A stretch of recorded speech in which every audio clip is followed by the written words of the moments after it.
अस्सलाम वालेकुम, मेरा नाम इंजीनियर किरण वकास है और आपको मैं थोड़ा सा अपना इंट्रोडक्शन देती चलूँ। मैंने मुल्तान बोर्ड में टॉप किया, प्लस उसके साथ अपनी इंजीनियरिंग की डिग्री में भी टॉप किया। उसके बाद फिर मैंने प्राइवेट सेक्टर में 10+ इयर्स जॉब की, सर्विसेज प्रोवाइड की अपनी। उसके बाद मैंने ऑनलाइन सेलिंग स्टार्ट की और एजेंसी का सेटअप बनाया और अब मैं अकाउंट रीइंस्टेटमेंट की सर्विसेज वगैरह प्रोवाइड कर रही हूँ और अल्हम्दुलिल्लाह I am earning much better than private sector और लाखों रुपए तकरीबन कमा रही हूँ। अस्सलाम वालेकुम, हेयर सीईओ ऑलिफ ई कॉमर्स मियां वकास यूनुस। मैं आपको अपना तारुफ कराता चलूँ। मैं भी पहले टीचिंग कर रहा था, मैंने 10 ईयर्स टीचिंग की। उसके बाद जैसे ही फ्री लांसिंग का मतलब थोड़ा सा बूम आया पाकिस्तान में, तो हम भी इस फील्ड में एंटर हो गए। हमने ये देखा कि फ्री लांसिंग में लोग अर्निंग कर रहे हैं, हैंडसम अमाउंट अर्न कर रहे हैं। तो फिर फ्री लांसिंग की डिफरेंट फील्ड हैं। तो हमने जो चूज़ फील्ड की वो ये थी कि अकाउंट को रीइंस्टेट कैसे करना है। अकाउंट क्रिएशन एक अलग से सर्विसेज थी, वो तो लोग दे रहे हैं। अब इसके अलावा वीएस का लोग बहुत सारे काम कर रहे हैं, वीए का काम सीख लिया, काम तलाश करना शुरू कर दिया। तो मैंने वो फील्ड देखी जिसमें मतलब सैचुरेशन ना हो, जिसमें ज़्यादा लोग ना हो और न्यू फील्ड हो। तो हमने जब रीइंस्टेटमेंट का काम शुरू किया तो पाकिस्तान में हम पायनियर थी। हमने सबसे पहले रीइंस्टेटमेंट की सर्विसेज और ट्रेनिंग देना शुरू की। अगर आप अलिफ ई कॉमर्स को यूट्यूब पर सर्च करते हैं या हमारी वेबसाइट पर जाते हैं तो सबसे जो पाकिस्तान में ज़्यादा वीडियोज़ रीइंस्टेटमेंट के बारे में वो हमारी है। इसके अलावा गोरा की अगर वीडियो मिलेगी तो मिलेगी, उसके अलावा किसी को नहीं। इस काम का लोगों को पता ही नहीं था। तो फिर जब पाकिस्तान में अकाउंट ब्लॉक होना शुरू हुए तो फिर लोगों ने ट्रेनिंग के लिए हमसे रब्ता शुरू कर दिया और इसके अलावा अपने अकाउंट रीइंस्टेट करने के लिए रब्ता शुरू कर दिया। तो इसमें जेंट्स लेडीज़ दोनों के लिए मतलब हैंडसम अमाउंट अर्न करने का ऑप्शन मौजूद है कि अगर आप मेल हैं फीमेल हैं और आप एक हैंडसम अमाउंट अर्न करना चाहते हैं तो सबसे जो बेहतरीन ट्रेनिंग है वो ये वाली है। सबसे पहले आपको बताती चलूँ कि कैरियर का जो आगाज़ है वो टीचिंग से स्टार्ट किया था और ओ लेवल्स को पढ़ाया काफ़ी अरसा। और उसके बाद जब मैंने ये चीज़ देखी कि हम अपनी फील्ड से बिल्कुल हट चुके हैं तो क्यों ना मज़ीद हट लिया जाए, तो हमने सेलिंग करने का मतलब प्रोसीजर स्टार्ट किया। सबसे पहले हमने सेलिंग के प्रोसीजर्स को समझा कि किस तरह से सेलिंग की जाती है। ई कॉमर्स की मार्केट प्लेसेस को हमने समझा और उसके बाद फिर जो सबसे इम्पॉर्टेंट चीज़ थी वो ये थी कि उसकी पॉलिसीज़ को समझा। तो हमने सेलिंग का प्रोसीजर स्टार्ट किया था। सबसे पहले एजेंसी बनाई थी, उसमें डिफरेंट अकाउंट्स को हमने रन किया था।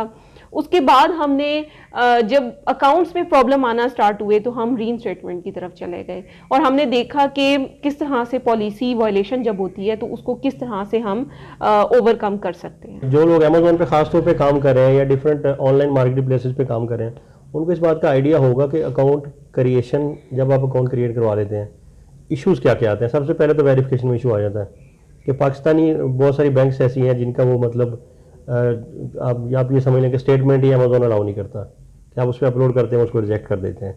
सबसे पहले तो यहाँ से इशू आने शुरू होते हैं ना। तो हमने जब ये देखा कि ये मसाइल आ रहे हैं कि आपका मतलब फ़र्ज़ करें आप स्टेटमेंट सबमिट करवा रहे हो, अमेजोन वेरीफाई नहीं कर रहा, आप इलेक्ट्रिसिटी का बिल सबमिट करवा रहे हो वेरिफिकेशन में, वो सबमिट नहीं कर रहा। तो हमने ये देखा कि इसका कोई हल तो होगा ना। फिर हमने उसको स्टडी करना शुरू किया। तो ज़ाहिर है अमेजोन की भी पॉलिसीज़ हैं, हमने उनको स्टडी किया, उनकी सेलर यूनिवर्सिटी है उस पर चीज़ें अपडेट होती हैं, उनको स्टडी किया। तो हमने ये देखा कि वेरिफिकेशन कैसे करवाई जा सकती है।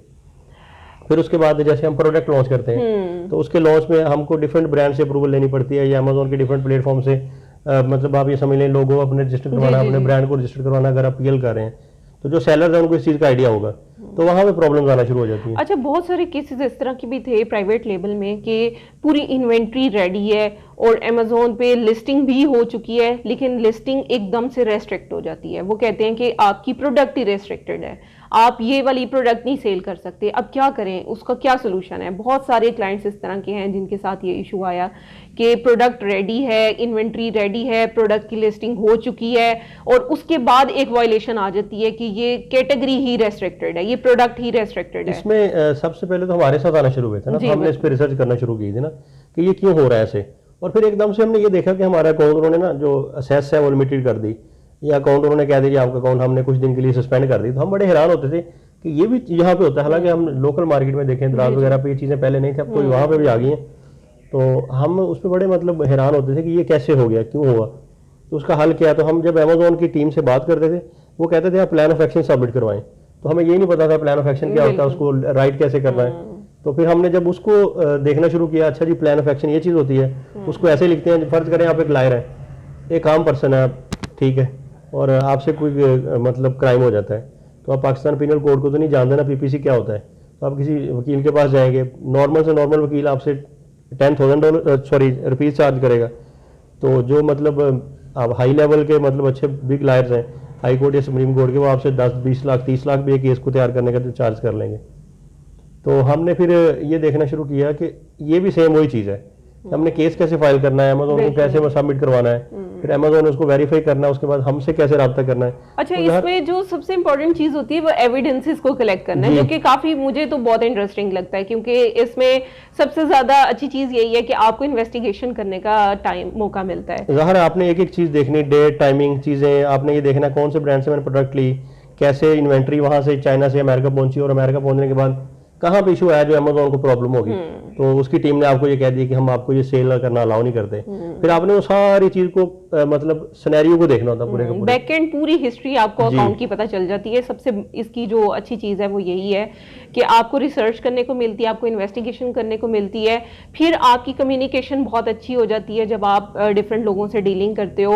ऑब्वियसली जब आप गोरे से बात करोगे अकाउंट के इशू को लाइक करने के लिए, हैंडल करने के लिए और बात करने के लिए, तो उस केस में आपकी कम्युनिकेशन स्किल भी अच्छी हो जाएगी, आपकी ग्रिप अच्छी हो जाएगी, फिर आपकी रिटन कम्युनिकेशन। पाकिस्तान में सबसे पहला अकाउंट सस्पेंड कब भी होना शुरू हुए थे, मेरा ख्याल है लास्ट आई थिंक जो first seller code of conduct के इशू आना स्टार्ट हुए हैं ना, वो 2021 में हुए हैं। 2021 के मतलब स्टार्टिंग में आना शुरू हो गए जी, तकरीबन तब लोगों के कोविड के ड्यूरेशन में, और फिर लोगों ने देखना शुरू किया कि हम कहाँ किससे रब्ता करें, हम खुद भी ये सर्च कर रहे थे।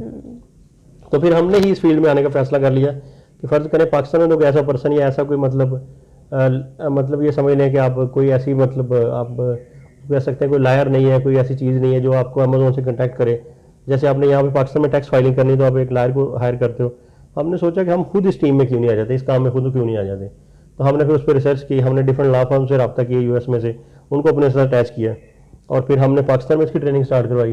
फर्स्ट बैच में हमारे पास कोई 3 स्टूडेंट थे जी, 3 तो स्टूडेंट्स अब वो मतलब सारे ही मिलियंस हैं, मिलियनर है, पाकिस्तान में बैठे हुए अच्छा खासा अर्न कर लिया उन्होंने पैसा, और अभी कर रहे हैं।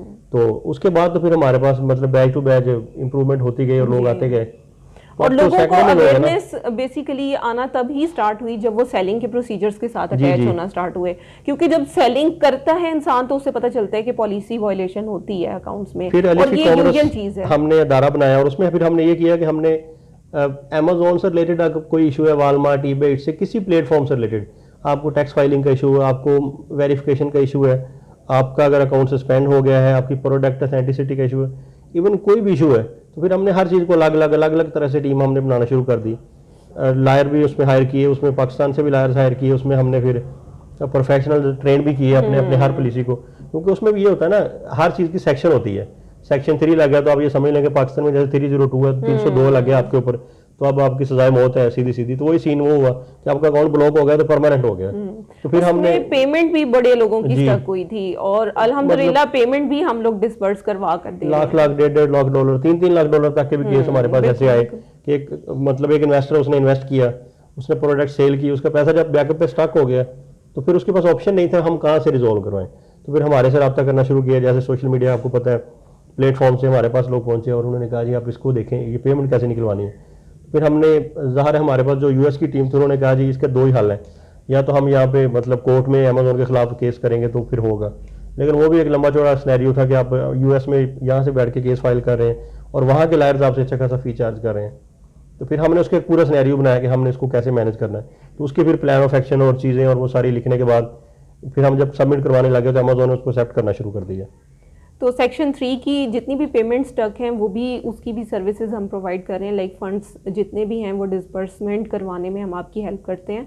और अलिफ ई कॉमर्स में तमाम तरह के सॉल्यूशंस अवेलेबल हैं regarding reinstatement services plus account creation, और स्पेशली आजकल वॉलमार्ट के अकाउंट की तरफ बहुत ज़्यादा लोगों का ट्रेंड है, और वो काफ़ी डिफ़िकल्ट एक मेथड है जिसके थ्रू आपको बहुत माइनर सी कॉम्प्लेक्सिटीज़ को भी आपको ऑब्जर्व करना पड़ता है जब आपने वॉलमार्ट का अकाउंट अप्लाई करना होता है। सो वॉलमार्ट के भी अल्हम्दुलिल्लाह जो रिजेक्टेड एप्लीकेशंस वॉलमार्ट की हैं उसको भी अप्रूव करवा कर दे रहे हैं। फिर यूएस की जो है 52 स्टेट्स हैं अमेरिका की, तो उसमें किसी भी स्टेट में आपको टैक्स फाइलिंग का इशू है, किसी भी तरह का इशू है, मतलब ज़ाहिर है हमारी एक, आप ये समझ लें कि लीगल सर्विसेज है हमारी, कि अमेरिका की किसी स्टेट में आपको टैक्स पे करना है हम यहाँ से बैठ के आपको प्रोवाइड करेंगे। अगर आपको अमेरिका किसी स्टेट में किसी मतलब अमेजोन के किसी सेलर के खिलाफ, या मतलब होता ही है ना कि आप इवन अमेजोन के खिलाफ अगर आपने वहाँ कंज्यूमर कोर्ट में जाना है कि मेरा जी $2 लाख अमेजोन के पास स्टॉक है, वो नहीं रिलीज कर रहा, तो वो भी हम सर्विसेज देते हैं। इसके अलावा अगर आप ये देखते हैं कि मेरा अकाउंट सेक्शन 3 से ब्लॉक है, अच्छा इसमें ट्रेनिंग का क्या फायदा, हम इस पर बात थोड़ी सी कर लेते हैं कि आप सीखे क्यों इस चीज़ को।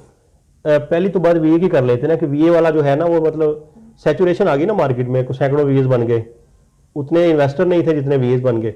और दूसरा जब अकाउंट ब्लॉक होना शुरू हुआ तो लोगों ने फिर इस तरह से थोड़ा सा साइड पे होना शुरू कर दिया। जो बिग इन्वेस्टर थे वो थोड़ा थोड़ा उन्होंने वॉलमार्ट पे चले गए, कुछ शॉपिफाई पे चले गए, तो वो वाली सीन के लोगों को मतलब फिर ये शिकवा होता था कि हमें सीखा और हमें जॉब नहीं मिली। तो इसमें जॉब आपको ढूंढनी नहीं पड़ती, आप अमेजोन से रिलेटेड किसी भी ग्रुप में जाके देख लें, डेली थाउजेंड्स में आपको क्वेरीज आती हैं कि जी मेरा अकाउंट ब्लॉक हो गया, उसका सोल्यूशन क्या है। तो मिनिमम से मिनिमम अगर एक बंदा आपसे बात करता है ना कि मेरा जी वेरिफिकेशन का इशू है, हम मिनिमम से मिनिमम उसे $300 से स्टार्ट करते हैं कि $300 हम लेंगे, उसकी वेरीफाई करवा देंगे। तो उससे फिर जैसे जैसे सर्विसेज आपकी मतलब सेक्शन 3 का अगर कोई क्लाइंट आ जाता है 700 से 1500 तक हम यहाँ बैठे चार्ज कर देते हैं डॉलर्स में, पाकिस्तान में बैठे हुए। और रेट नहीं हम देख रहे कि आज $300 पे या 150 पे, हम ये देख रहे होते हैं हमने उसे लेना ही डॉलर्स में है। हमारी जितनी भी डीलिंग्स हैं वो डॉलर्स में होती हैं। तो बाकी है कि तो उसमें स्टूडेंट्स को भी फायदा है ना, जो सीखेगा हमारे से, फर्ज करें वो फी एक दफा पे करनी है ना। अच्छा फिर हमारी ये भी गारंटी कि आप 2 मंथ्स की हमारे से ट्रेनिंग लेते हैं और ड्यूरिंग 2 मंथ्स ही मतलब उसी दौरान ही अगर आप हमें $400 पे करते हैं फी की मद में फर्ज करते हैं, तो आप कोई $4000 तक कमा लेते हैं हमारे पास काम करते करते। ये भी हमारी गारंटी होती है। ये नहीं होता कि ये काम ऐसा है ना, इसमें तो बेतहाशा काम है ना, पाकिस्तान का, रशिया का, फिर चाइनीज सेलर्स, और इसके अलावा पूरी दुनिया से जब से रशिया बंद हुआ है ना, हाँ, रशिया का बेतहाशा सेलर तब से बहुत ज्यादा क्लाइंट है उधर का। सारा काम आपको इस सर्विस की बेसिकली जो एक अच्छी चीज है वो ये है कि आपको क्लाइंट तलाश नहीं करना पड़ता। वीए में तो आपको मेहनतें करनी पड़ती हैं कि भैया आप मुझे वीए रख लो, इसमें आपको किसी की मतलब कोई भी आपको नहीं करना पड़ता। और वीए में पर मंथ आपको $150 से लेकर $300 तक पर मंथ पे करते हैं। और यहाँ पे होता है एक केस आप 5 मिनट में सॉल्व करते हैं, उसका आप $300 ले रहे होते हैं। और महीने में अगर 10, 20, 30 केस आप सॉल्व कर रहे हैं, आप इंडिविजुअल हैं, हम तो बिग एज एजेंसी है ना, या एज ए ऑर्गेनाइजेशन है, हमारे पास 100 अपने एम्प्लॉइज हैं जो हमारे पाकिस्तान पूरे में बैठे और काम कर रहे हैं। तो हम तो फिर उसमें ये होता है कि हम तो ज़ाहिर सर्विस चार्जेस भी हमारे अप टू द मार्क है और इसके अलावा सर्विसेज भी अप टू द मार्क है। लेकिन इंडिविजुअल भी बैठ के कम से कम $1000 तो मिनिमम है। मैक्सिमम आप जहाँ तक जाना चाहें जा सकते हैं, आपके लिए वो उसमें कोई पाबंदी नहीं है कि आप ये कह दें कि मैं जी कमा नहीं सकता या मुझे काम नहीं मिल रहा। इस चीज़ से आप निकल जाएंगे टोटल अगर आप री स्टेटमेंट सीख लेते हैं। जी, तो लास्टली मैं ये कहना चाहूँगी कि अगर आपको कोई भी इशू आ रहा है किसी भी ई कॉमर्स की मार्केट प्लेस में, तो आप हमारे से री स्टेटमेंट की सर्विसेज भी ले सकते हैं, प्लस उसके साथ अकाउंट क्रिएशन से लेकर टैक्स फाइलिंग से लेकर हर तरह का business solution e commerce market places का अलिफ ई कॉमर्स पर अवेलेबल है।